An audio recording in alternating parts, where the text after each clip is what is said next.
got a good group here today, so we can keep letting folks into the room, but maybe for the interest of time, let's go ahead and get started. And we are recording, so we can share the recording with those that missed the front end. Absolutely. Okay, so thank you, Breck, and thank you to our guests for being here today. You're with the Well Wave Now group. We are missing one of our colleagues today, who I'll introduce, and he may get a chance to drop in, and that is Dr. Bob Levine, who's a renowned brain researcher and an expert in eliminating pain without medication, without drugs. He is in the throes of some hands-on direct care with a client this week. So if he can get it, if it's appropriate, he'll break away and join us. If not, we'll go ahead and continue on. But meanwhile, you've got Breck Rice here, and Breck is the chairman of Brim Health, which is very focused on changing and impacting the way that community wellness is delivered throughout the United States, and especially in rural and other underserved areas. Also a adjunct professor, as well as he is a real focused on making sure understanding that people understand medication and how to use it, how to interact with that, among many of the other things he does. Me, Tim Daniels, I'm a wellness plan manager. For sake of simplicity and for shortness, what someone does for you as a financial manager is what I do in the wellness management world. Help you set those objectives, achieve those objectives, walk with you hand in hand to get those done. And so with a varied background in my life has brought me to that stage. But our purpose here is to share advice, share knowledge with our community in order to be able them to take something away from each session that we have, that if they can do a little more research, a little more configuration, they can go ahead and take it and work it on themselves. Sure, we've all got product, service off and offerings and education to provide and that we sell. But we also see as our duty to be able to share that advice at no charge so people can take some steps on their own and make that happen. We've been, for the past, this is week 4 of the series we've been doing on Take Charge, which is the how and why to take the lead in the production and management of your own well-being on that journey and how to do that. And we've covered a number of things in there, but in the last portion last couple of weeks, we've been talking about healthy routines. So Breck, you had mentioned, and I think we should sort of revisit and recap a little bit with some additional comments on some of those previous routines we talked about. So I'll put that in your hands, Breck, if you would. Yeah, and I'd be happy to. And thanks for the introduction, Tim. I always love hearing someone else introduce what some of your accomplishments. You forget sometimes what. Oh yeah, I did do that. So appreciate that. We could spend the whole entire time talking about everything that you've been able to help with retired athletes and making sure that they continue on the path of having a healthy lifestyle and not losing a lot of their muscle mass and their strength and conditioning. So we might just have to focus one time just talking just about that on one of our weeks and everything you've done with all of our retired professional athletes. Yep. But in the country here in the United States, we've never spent more in healthcare. We're over $5 trillion a year that we spend in healthcare, and yet we all know more people that are sick and dying of something. It seems like more than ever before. So, why is that? And so I'm glad we're approaching these topics to kind of talk about how we can take responsibility for ourselves and do things that will help us have longevity and not just live longer, but be healthier doing it. And that the first thing for me is adopting a healthy diet, right?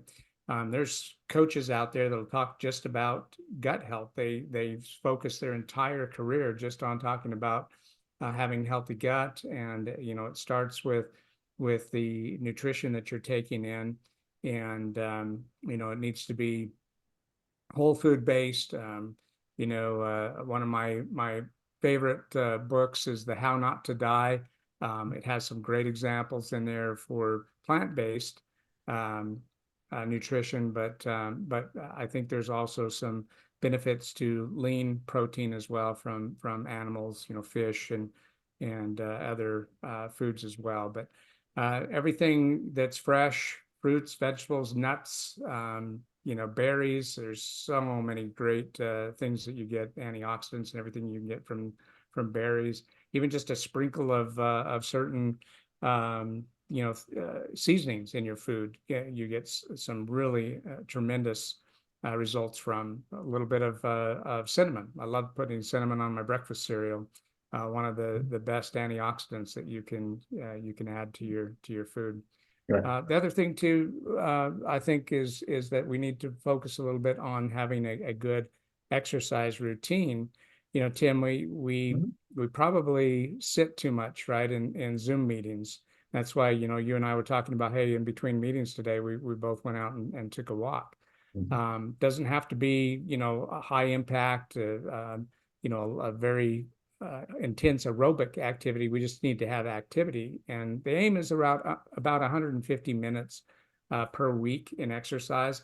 That breaks down to be, 20 minutes a day or 3 days of a good 50 minutes worth of exercise. So that's kind of where I start. That's my baseline: good nutrition and good activity in exercise. Yeah, Sometimes it's hard to do exercise.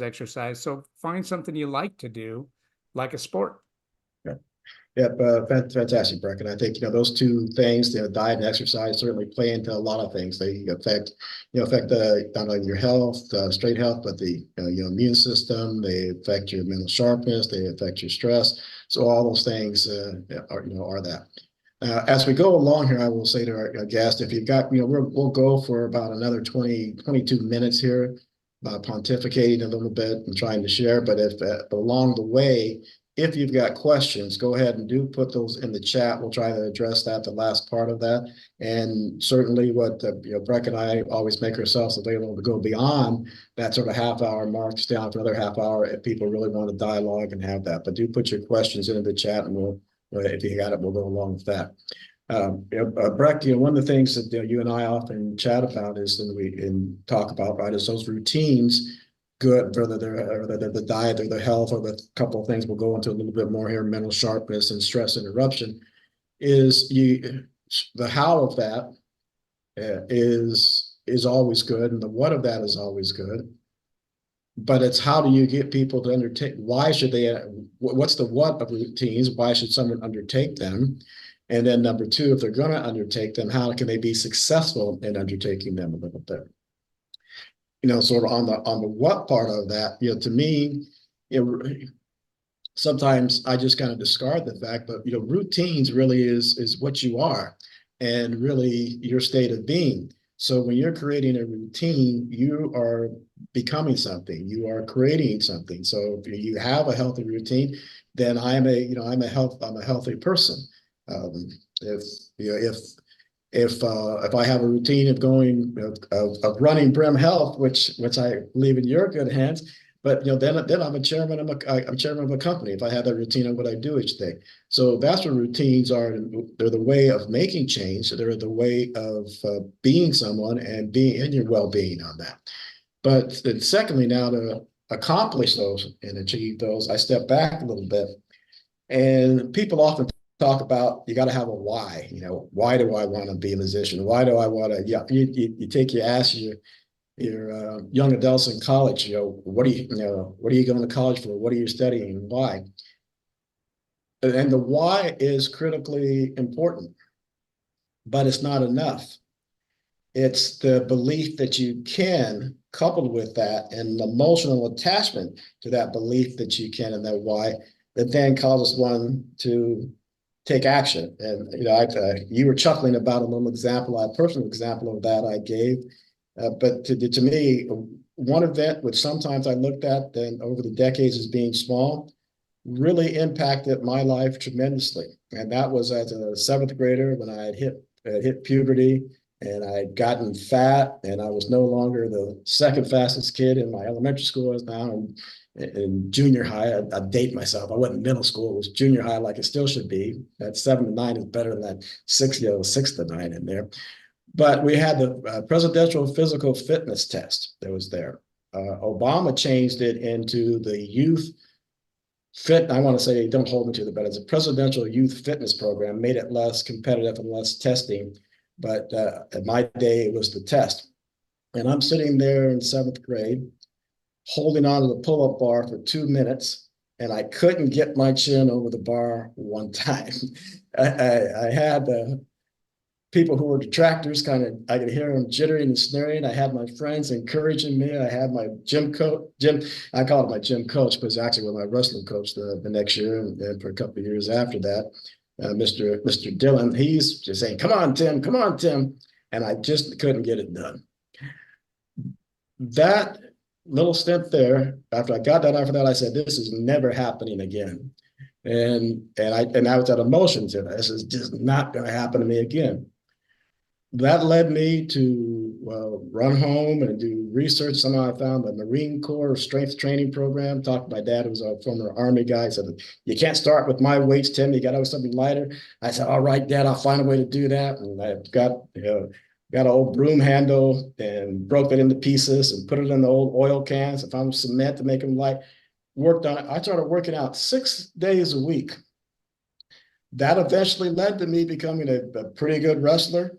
That led to me getting a financial assistance as a collegiate athlete. So that one little event, that piece of motivation and the emotion behind that led to a world of change. And that's when I work with my clients and the wellness plan management is dig deep, find out why you're doing it, but also attach to it, the feeling behind it, what it's going to produce into you, so that you will then motivate and take action on it. Then I think you can then get into the how, right? Yeah. So for our audience here, for their benefit, that skinny little Daniels kid that couldn't do one pull up ended up being a D1 collegiate wrestler at Stanford, no less. So great way to get an education at a high level college and setting your mind to accomplishing that goal. Thank you. Well, I appreciate that, but just one correction at that point in time. That was a fat little Daniel skin at that time. Yeah. But so had that routine had to come and change that, replace that fat with muscle over time and the right thing. Good. But now, as part of that, one thing I think another precursor that you often talk about, I think we ought to get into before you go into various routines, and it is a routine to get into, but one thing you talk about, I want you to really emphasize after the group, is what you call you might have refreshed the time, but it's your wellness care, your wellness checkups, that you advocate that people have and take before as an integral part of their life. Yeah, so as we roll out more and more of these community wellness centers, the BRIM wellness centers, they'll be available to more of more rural communities through our community pharmacies, so independently owned pharmacies and community pharmacies across the country. One of our promotions is a health risk assessment that has some amazing research behind the first 5 or 6 questions. If you can respond to those questions appropriately, it literally can add a decade to your life. Unfortunately for men, about 8 years of adding longevity. For women, it's 10 years or more in longevity by being able to appropriately answer those first there's more than 5 or 6 questions, but those first 5 or 6 are literally tied to studies that show that these activities will add a decade to your life. So it's something that I'll put the link in the chat. It's totally free to you. We are HIPAA compliant, so this is not shared. It can be made available to you personally or to your primary care provider. Once all of the BRIM wellness centers are set up, then that's where you can also go to get a copy of this. And so I'll put that link into the chat. If you want to live an extra decade, respond to those questions. And if you can't respond to those questions appropriately, then by all means, you may want to reach out to us and we can get you some help. The other place that patients have been able to find help is in the WellWave Now Facebook group, right?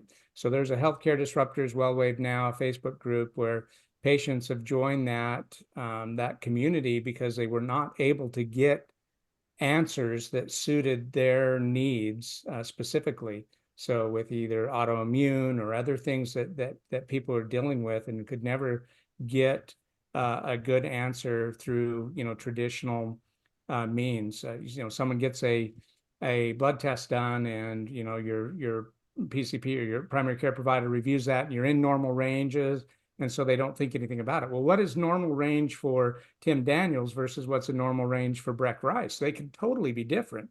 And so we can get you some of those answers and get you connected with a great practitioners that specialize in these areas that you may be struggling with. So encourage you to if you're not already participating in the Facebook group, I'll put that link in the chat here as well too. Right. So, and I think that's important for, as you said, for the tailoring and specificity and making it customized, as you said, what's right for the age bracket. When I go to my primary care physician, she's excellent and love her, and what the blood test they take has come back, and it's for millions and millions and millions of people. We could take, like you said, send it someplace, and I do, where it can come back and they can give me by age bracket, can give me by ethnicity. Some things are different by ethnicity on that, and so it really can burrow into that to give me guidance. I think that health, we call ourselves, and we are healthcare disruptors, but as you pointed out, where we are, that's not to replace any conventional provider or supplant their advice. Is to complement what they do and to help them get it done and for you and with you, because they can't see you every day. And part of what we do in our work, what I do as a wellness plan manager, which you're doing with that, the pharmacies, getting them to see, and the wellness centers there, getting them to see people more often. I can get things on a daily basis and work it into everything, the daily routine.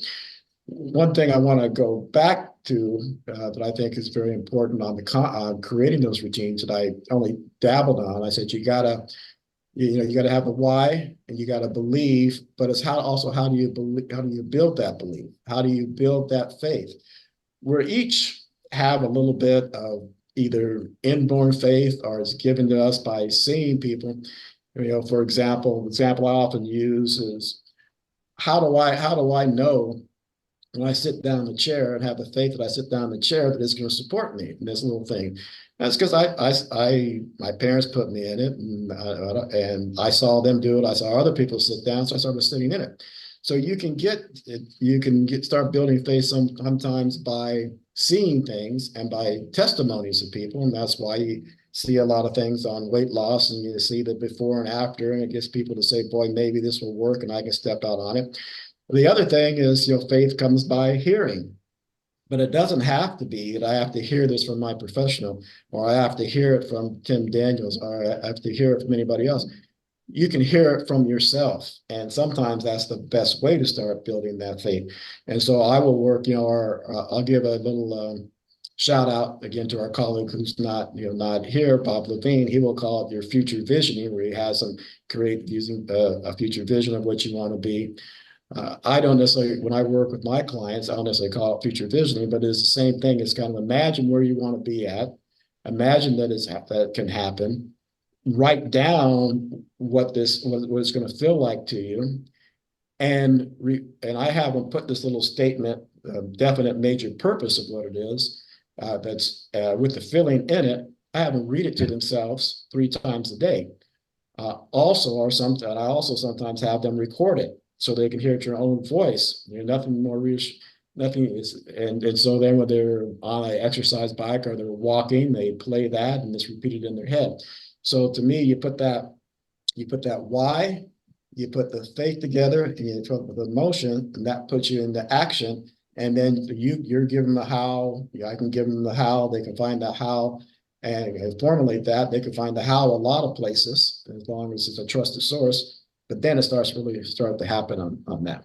And Tim, that's point 8 on my list, right? Mm-hmm. Is the practicing mindfulness. You literally have 37 trillion cells in your body that are listening. They're listening to you and waiting for that feedback, what to do. And so, cultivate a mindfulness of being present in the moment and appreciating the little things that are going right. Right. Acknowledge those little things that are going right for you, because you literally have 37 trillion cells that are listening to where you're at in a mindset. That's right. And if you can get them all, the thoughts that things, the cells are wired together, fire together, and they get you all working, towards your end objective. One of the things of those objectives we said we would dive into a little bit was stress interruption, and we talked. Your exercise, your healthy diet does that. But to me, that it never ceases to amaze me how many people are feeling under stress. To me, there's a degree on that. Not all stress is bad. There's a thing called eustress, which is actually what you use to motivate yourself to take action, which is good. But when you have distress, the bad stress, it can just lead to cardiovascular disease. It can lead to hypertension. It causes the overproduction of hormones that cause disease. It can and plays into our other area of mental sharpness.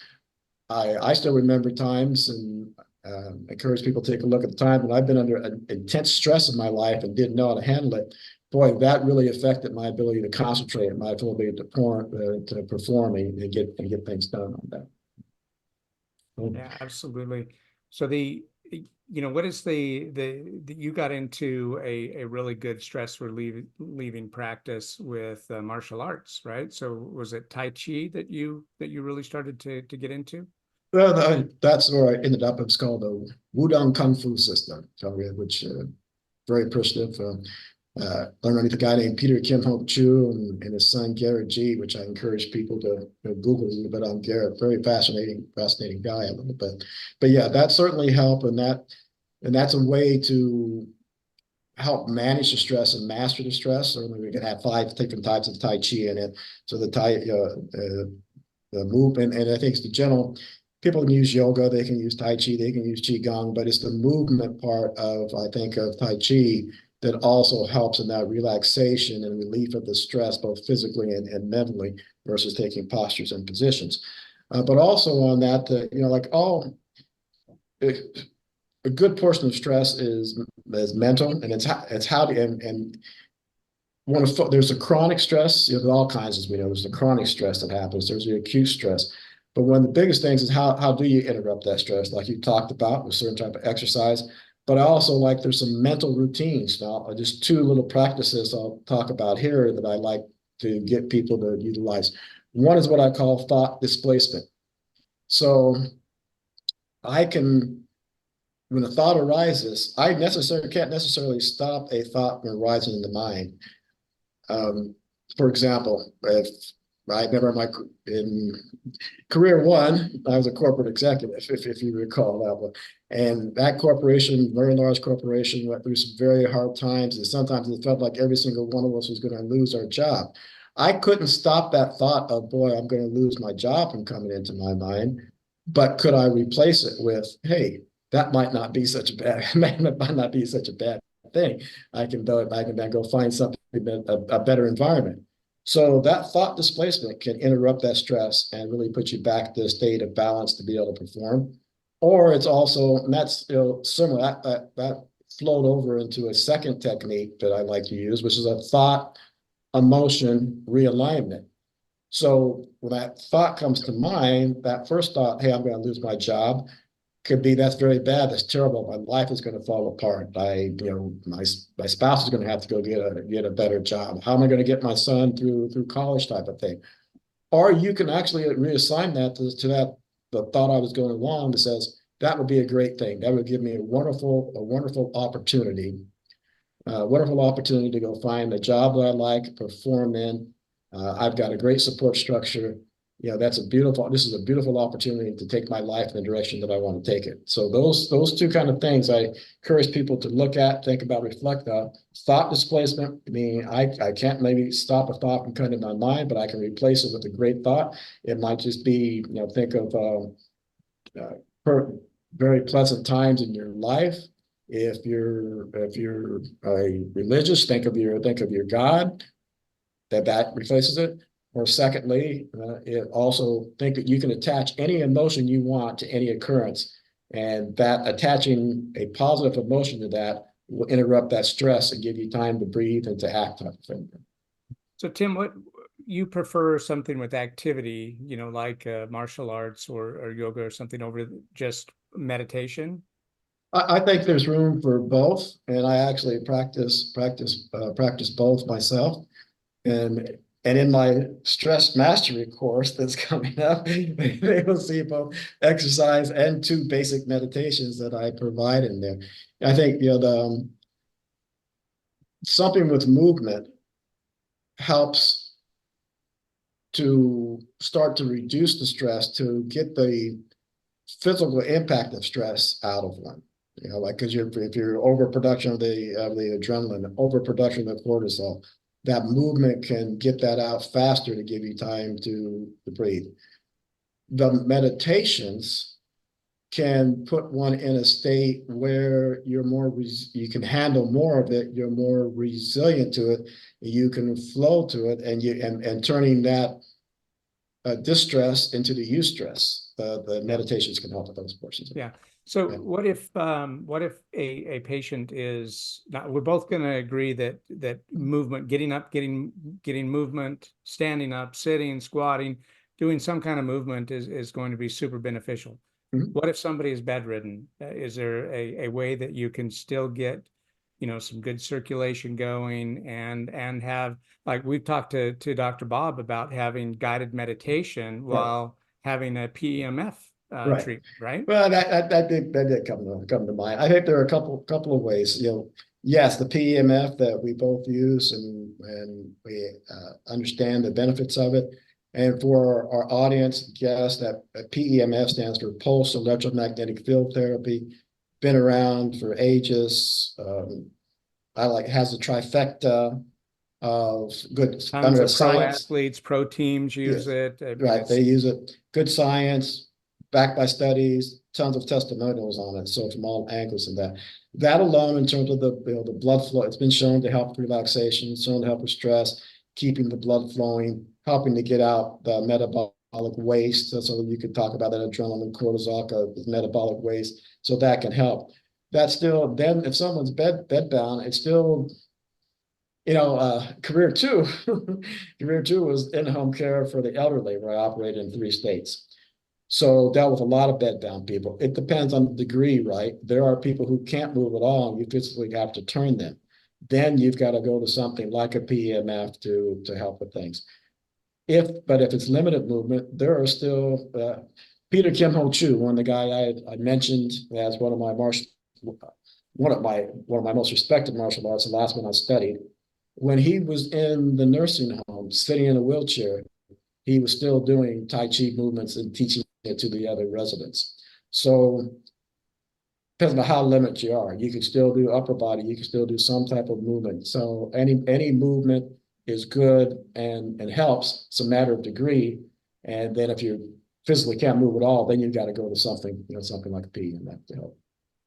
Yeah, excellent tool that we use in the Brim Wellness Centers as well. But we've burned through this half hour pretty quickly. We want to make sure that we open some time up for questions. If you do have any questions that we can respond to, please put them in the chat. And Tim and I will stick around for the next 20-30 minutes to field any questions you might have. But again, thank you so much for joining us today. We do this weekly at this same hour, 1 p.m. Pacific time, 4 p.m. Eastern, with the Well Wave Now hour. And this is an interactive podcast, so love to have your reaction to the comments that we've talked about, and sure, feel free to open up and ask any questions. You can put those just into the chat, or you can also come off of mute at this point and ask your question verbally as well. Right, and then also if you save the chat, I put my email in there. So we'd love to have, if you don't feel comfortable, have time to do it now. If you want to provide feedback, make suggestions on topics you'd like to have covered over time, please email me and send those as well. Yeah. And you'll see in that risk assessment, there's also a link for my Calendly You can actually schedule a 15, 30 or minute or even an hour session if we need to get into depth or get you connected with the right provider to help you deal with whatever whatever wellness situation that you are dealing with. I hate to talk about sick care. That's what that's what Western medicine is focused on. We want to focus on well care. Right. And then, so there's one, Not there's one, against Western medicine. not at It's all. saved my life a couple of times. Likewise, but for the most part, right? Like I said, I have a very good integrative doctor, and that's why I sought her out. And when I first went on the screen, she brought me in. She asked about exercise, diet, all the things we talked about. So I knew that was the right one. That said, most of what our people are Western conventional healthcare providers are schooled in is something's broken. How do I identify what that is? And then how can I treat it? And you certainly need that. Yep. But we also want to focus on how can you prevent that?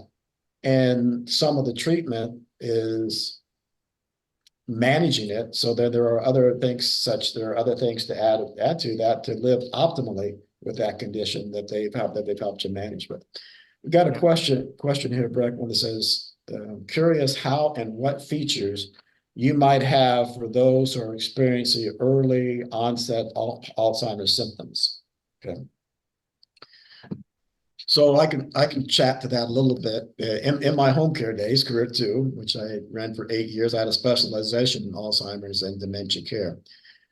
I think so for each one, you got to look at it progresses differently with each one. Again, I start with, how you talk about the wellness checks and things you do.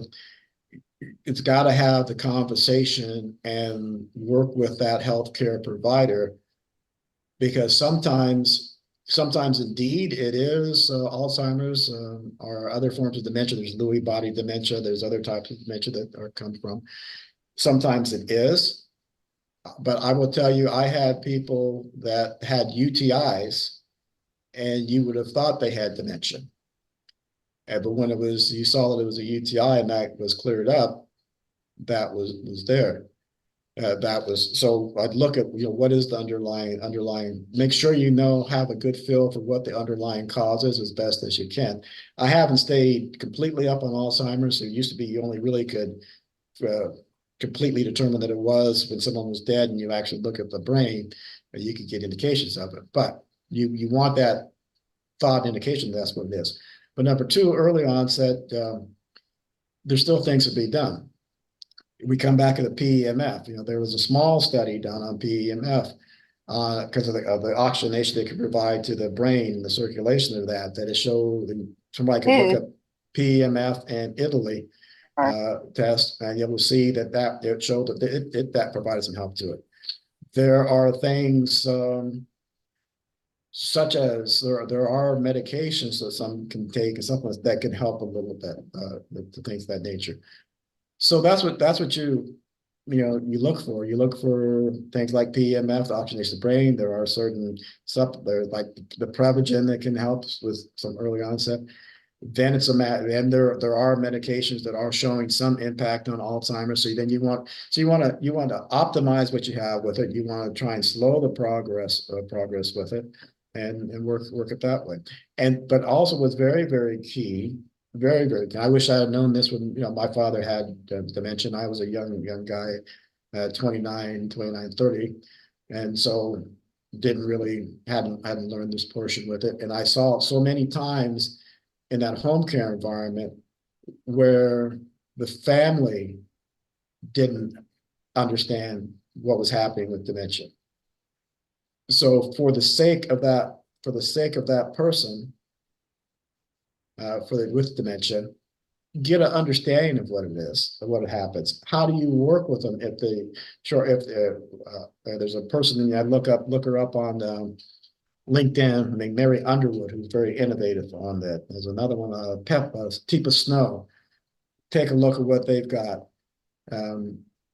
If someone keeps saying, I want to go see Dad, and Dad died 40 years ago, how do you deal with that? in a way that's respectful to them. They still have feelings, even when it's not early, it's getting advanced. They still have feelings. How do you do that in a way that's respectful for them? How do you deal when it goes later on? When they're trying to wander. How can you prevent wandering? There's a simple thing like if you at certain stages of dementia later on, Alzheimer's, if you put a black covered mat out as an entrance to a door, they see that as a hole and they won't try and go across it. So there are things, how do you deal with that person respectively? How do you keep your own sanity? Those things are as necessary and as advisable as to how do you work with that early, and that's part of dealing with that early onset, because you're seeing changes in them, you're seeing some forgetfulness, you're seeing some of that. So how do you interact with them? How do you keep them feeling well and keep that humanness with them is as important. So again, two people to look at on that. Mary Underwood, and you can follow her stuff on LinkedIn. Teepa Snow is very good, and there are others with that. Yeah, you know that small study that you mentioned on PEMF and the brain activity that can be found on PubMed, .gov. That was evidence enough for me that I would use PEMF off-label, because the FDA only approves it for the shoulders down. But I'll wrap that around my head every day. Our brains are oxygen hogs, right? They literally, our brain lives off of oxygen and glucose, and you need good vasomotion in order for that to occur. Right. And so, Joshua, I'm going to make one comment, but do come off mute. Feel free to answer your question as I make that. The other part, I was a son of a military guy, right? And so he always taught us me and my 4 siblings, to memorize everything. So I used to have my bank accounts, credit card number, multiple credit card numbers, driver's license all memorized. I went through a period where I couldn't memorize. I lost that ability, and even worse, I couldn't memorize them again. I did start using the PEMF, and it took about 6 months, and then I realized I'm sitting there in my bank, and I'm filling out a deposit, and I'm writing down the account number. And I realized I hadn't had to go to my wallet and pull out my blank check where it had the account number on. I said, wow. And the next day I said, let me test this. Next day I've got to get on the internet. And yes, there it was back. Credit card number, CVV number, expiration date, all memorized in there. Did I get back to where I could keep 30 numbers in my head? No, but I've got back to where I could keep 10 to 12 in there. And our audience and you will be a judge of it. I can still hold a somewhat intelligent conversation, and that came from the PEMF on that stuff. You remember when we used to memorize phone numbers? I mean, Yeah. The smartphone has made us absolutely dumb now, right? Because we don't memorize numbers anymore, and you used to have to keep your home number, your friends' numbers. You always had those numbers in your head, and now you press a button and tell Siri to call someone for you. Right. And that reminds me, Seth, of numbers help, and back to the person who asked that question on early onset. I also say, and that's part of the reason I got into the wellness plan management, was I saw healthcare providers and others giving up on people between 78 and 90, saying they couldn't get better, they couldn't recover, they couldn't do A, B, C, and D. And I knew intuitively, and from some of the exposure to the Chinese medicine I got from my martial art instructors, that you still could start searching for ways. So I say, even with that early onset Alzheimer's, don't give up that some mental exercises, the memorization of numbers. There's a thing up there called something I like and use called Luminosity that you can find, has various games you can play up there for free and things of that nature. Other things of that nature, find it, work with the individual, because I am of the camp that either you can get some reversal with the right technique, or you can slow with the right overall character. Yeah. Joshua, you had a question? You had a question, Joshua? Joshua, you're on mute. Come off mute. I just met Joshua last hour at a networking event. He's interesting background and a coach. I'd love to hear more from Joshua.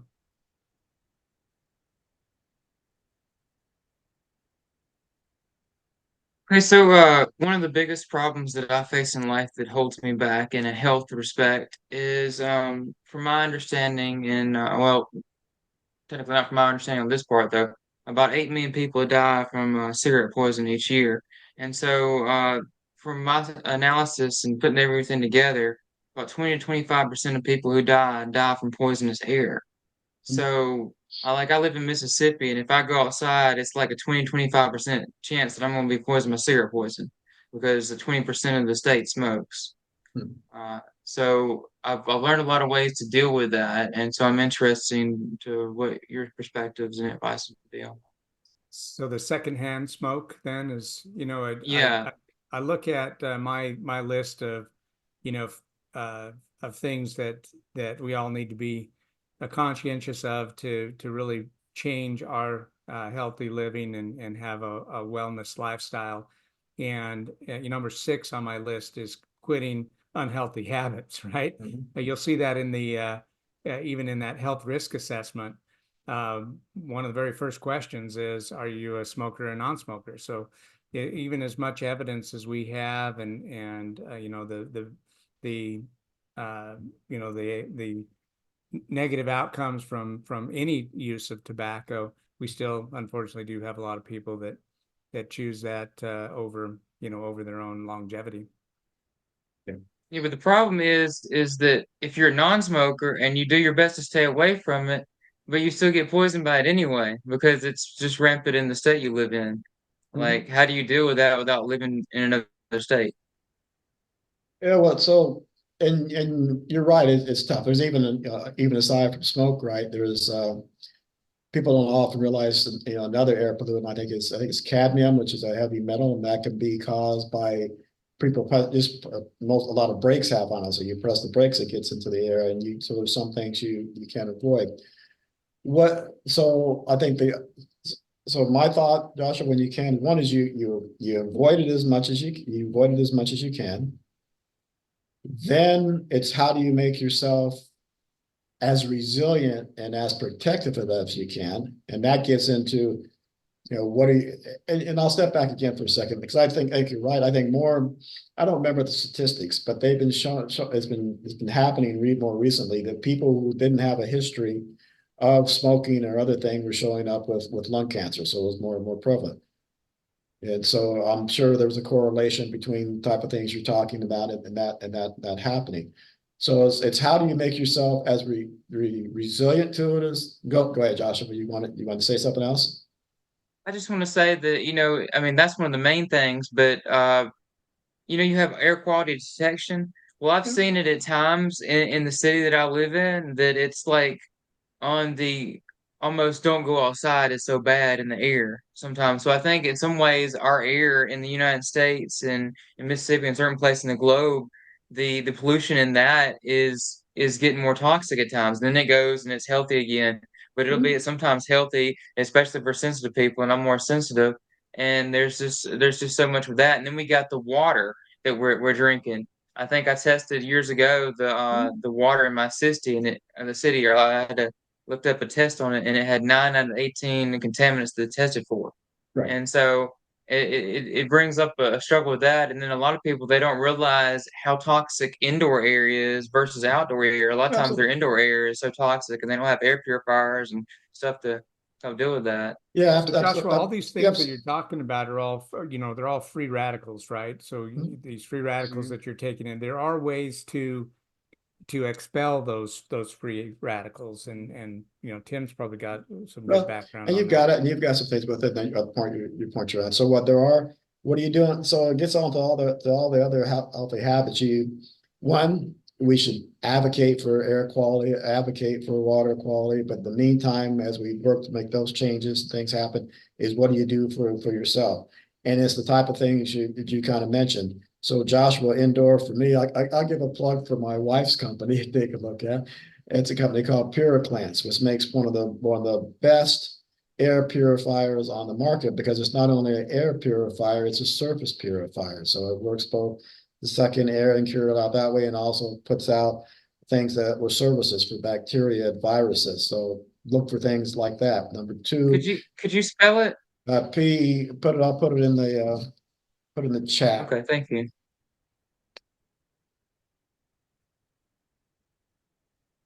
Because I wasn't sure exactly what you said. Pure class or Pura Cleanse. PURACLENZ. And certainly, I if you see. want Thank you. more on it, you can also email me, and I can get you a coupon on it as well, maybe. So Yeah, but I was gonna say it's surprising that one of the things I learned that the lower you go to the floor, the more toxic the air usually is. the lower you go, where, Joshua? Low down on the Lower you go Floor. to the floor, and the more toxic the air it usually is. Could be. But that I'll take your word for that one. Because I haven't looked at it, I'll accept it. But so And on then that if you have path, cooler air temperature, but okay, sorry, hold on, sorry, Joshua, so succinctly sorry. to your question.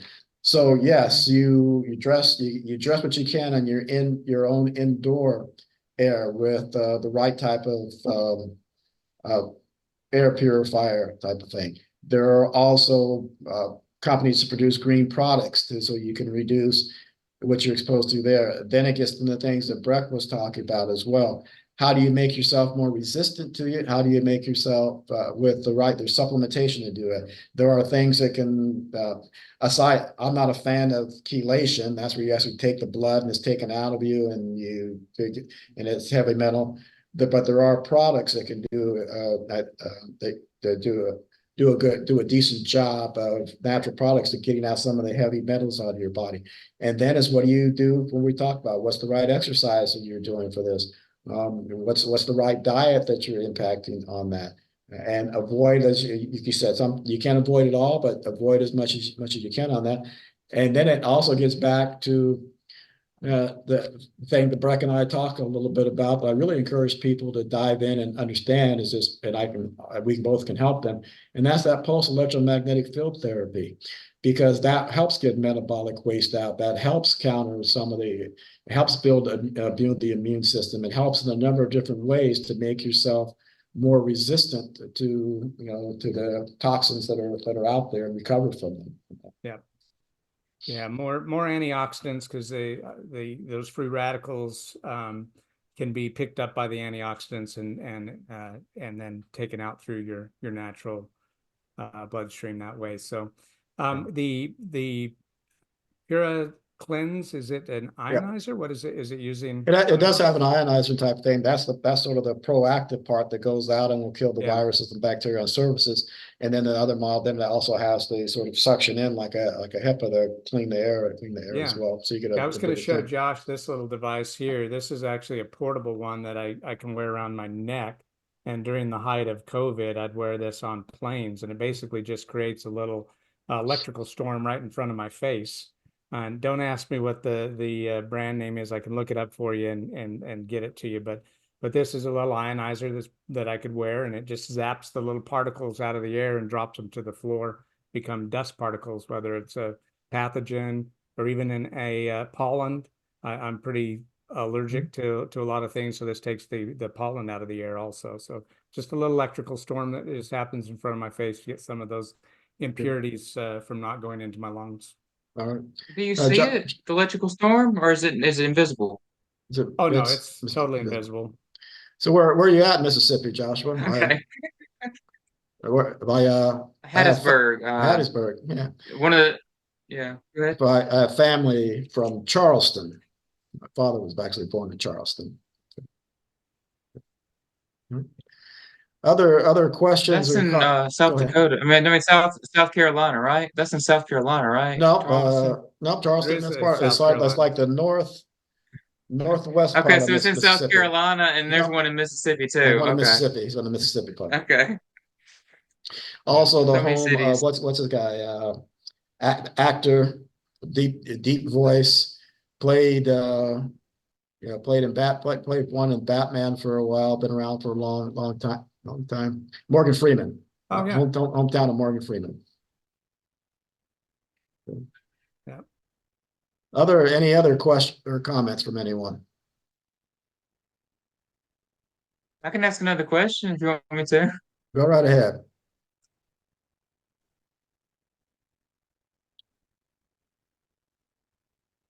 Go ahead, Joshua, if you got another one. Oh, frozen for me. We can hear you just fine. Can you hear me? Yeah. Mm-hmm. Okay. It kind of was breaking like it was freezing. Okay.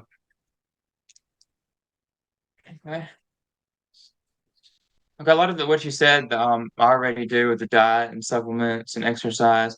There's specific ones and stuff. The other question I have is, when we exercise, from my experience, a lot of times it increases dopamine, but sometimes if we work out or build muscle, it's depleting us of serotonin or magnesium. So, what's like recovery things that you after you exercise to build yourself back up and heal from that?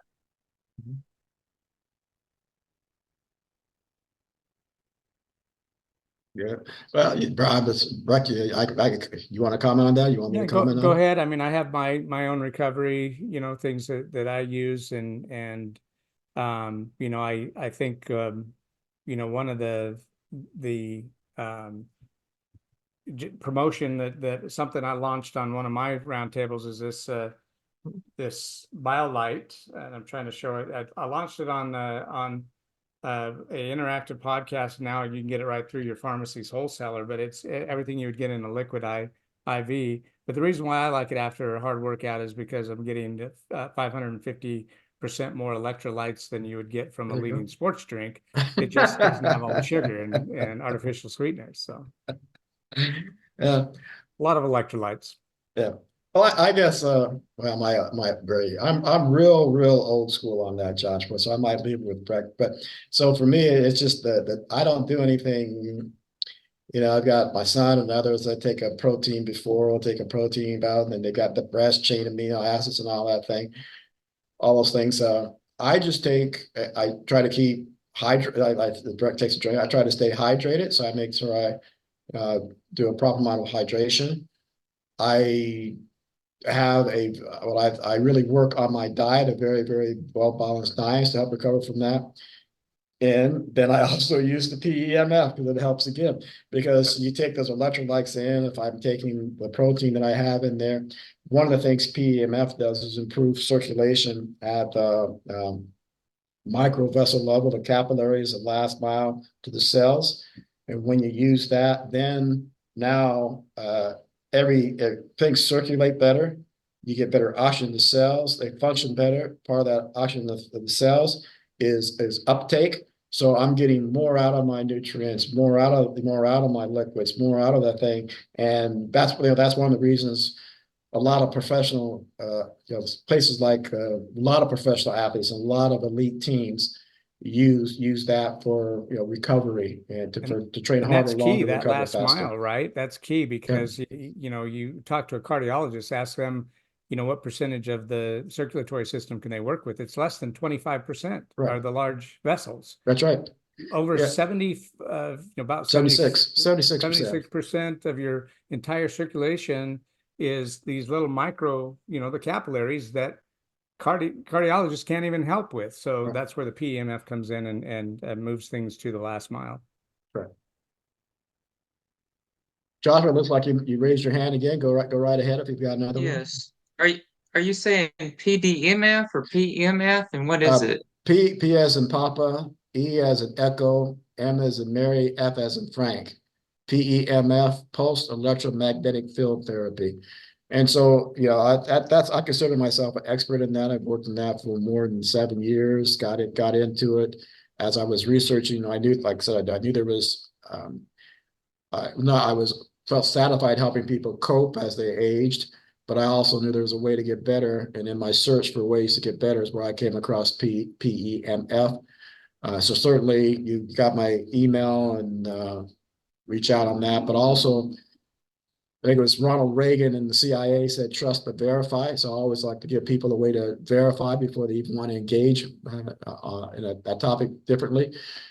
Breck has mentioned a couple times, PubMed.gov. That's a trusted source run by the National Institute of Health, where you find the gold standard of studies, double-blind, peer-reviewed type of thing.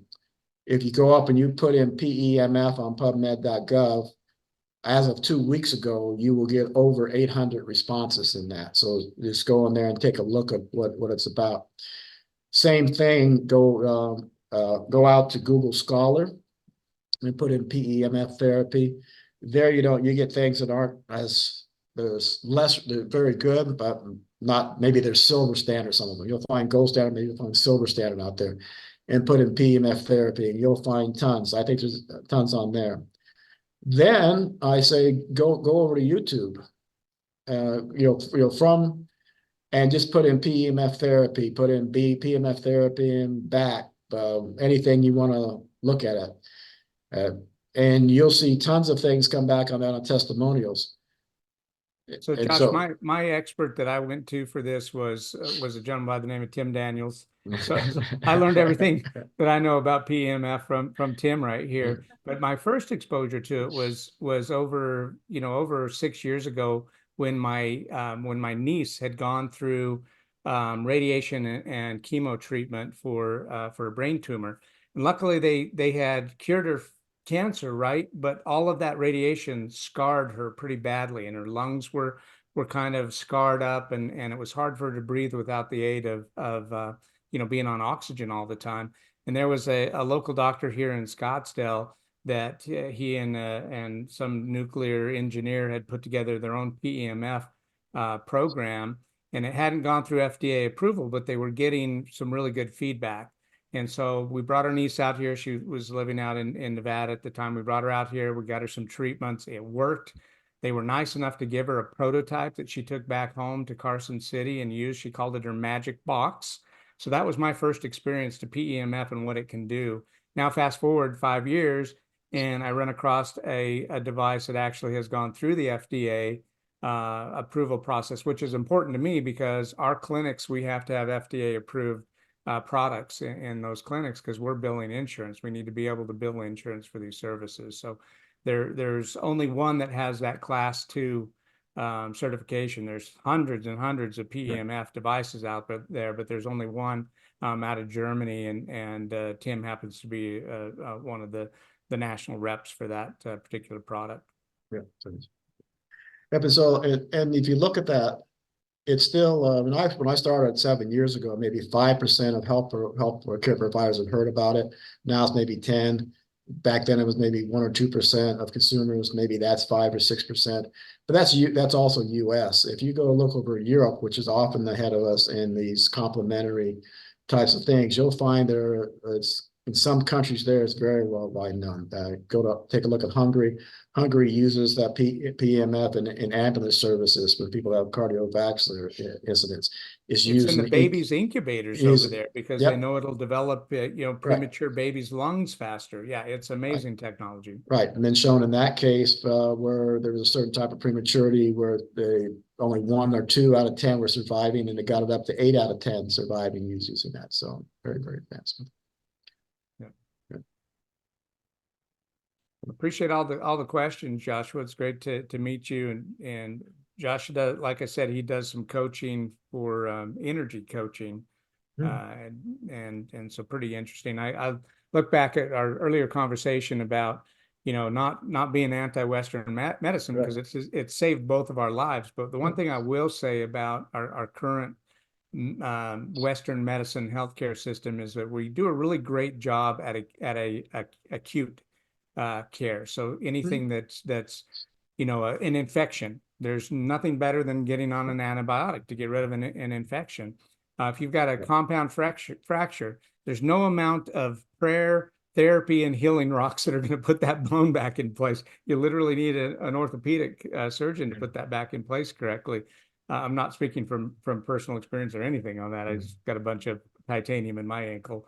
But where we really kind of fall down, though, is on the chronic care. It's the long-term getting, patients dependent upon a medication that's actually doing more harm than good. That's where we kind of fall down in Western medicine. And so we can do a better job with that chronic care management. Right. So yeah, I agree with you on that. And it's the chronic care, and I applaud even to an extent the chronic care. There are things that people would have died from that the care keeps them going, but that's kind of where it stops. And things that I've worked with, whether from the home care days to now, work with people that had MS, that had Parkinson's, that had neuropathy. Certainly, they care kept them going and managed things. But I have seen with the things we're talking about today and some of the things that Bob talks about, right, with it was a elimination of pain without without drugs, and with the visioning and the work he does and the muscle release and things of that nature. But with the right all of those, whether it's even with Parkinson's, you take example, even not directly talking about our stuff, there's a Parkinson boxing program that was developed. And to see what that has done with people with Parkinson's, in addition to the medication they were taking, is phenomenal. So that's where I say the things we talk about, and things I work with in my wellness plan management, what's the right supplementation? What's the right exercise?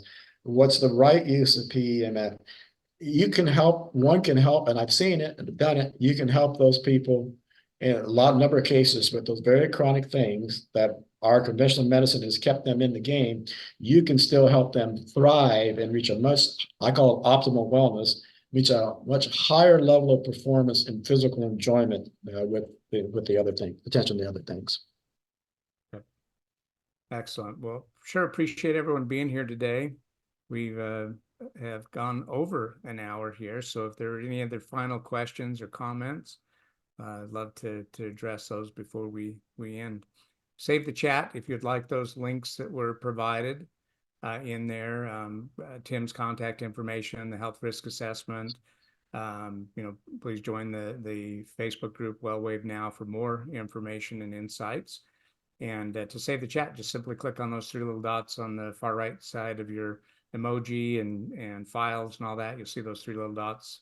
Click on that, hit save the chat, and they'll save it onto your desktop. Right. And we'll have a new link next week because we're kind of might have one kind of carryover from this, but a new series, but please look for that link on, you'll see it on Facebook. You'll see it on LinkedIn.